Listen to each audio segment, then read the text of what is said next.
ஏன்னா பார்க்குறதுக்கு ரொம்ப சுவாரஸ்யமாக இருந்ததுங்க. இந்த மாதிரி வண்டிங்க எதுக்கு பயன்படுத்துகிறாங்க அப்படின்னா, இப்போ இந்த காய்கறி சந்தையில் உங்களுக்கு காய்கறி சந்தைக்குள்ளே உங்களுக்கு பொருட்களை ஒரு இடத்துலேருந்து எடுத்துகிட்டு போகிறதுக்கு கொள்றதுக்கு வந்து பார்த்திங்கன்னா இந்த மாதிரி தான் வந்து பயன்படுத்துகிறாங்க. இந்த வண்டி வந்து பார்த்திங்கன்னா ஃபுல்லாக வந்து எலக்ட்ரிக்கலில் சார்ஜ் பண்ணக்கூடிய வண்டி. இங்கே பார்த்தீங்கன்னா தெரியும், கேபிள் உள்ளே போகுது இல்லைங்களா. இப்போ ஃபுல்லாக வந்து சார்ஜ் ஆகிட்டு இருக்குது. இது வந்து பார்த்திங்கன்னா 3 வீல் வண்டிங்க.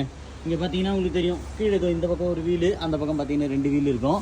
பின்னாடி வந்து பார்த்தீங்கன்னா நல்லா நீங்கள் லோடு எடுத்துகிட்டு போகிற மாதிரி வச்சுருக்காங்க. ஸோ இந்த வண்டி வந்து பார்த்தீங்கன்னா உங்களுக்கு எமர்ஜென்சி ஸ்டாப் பண்ணிட்டு கொடுத்துருக்காங்க. இதில் வந்து பார்த்தீங்கன்னா ஆக்சிலேட்டர் இது வரைக்கும் பாருங்கள், இதுதான் வந்து ஆக்சிலேட்டர். இதில் அப்படியே வந்து அழுத்திட்டே போக வேண்டியது தான். ஸோ இதில் வந்து பார்த்தீங்கன்னா ஃப்ரண்ட்டு ரிவர்ஸ் வந்து இதில் பண்ணிக்கலாம். சார்ஜ் ஃபுல்லாக இருக்கா இல்லையா அப்படின்றத இங்கே போட்டு நம்ம வந்து பார்த்துக்க முடியும். பிரேக் வந்து பார்த்திங்கன்னா இங்கே வந்து கொடுத்துருக்குறாங்க. பார்க்கிங் பிரேக் அப்படின்றது இங்கே வந்து கொடுத்துருக்குறாங்க.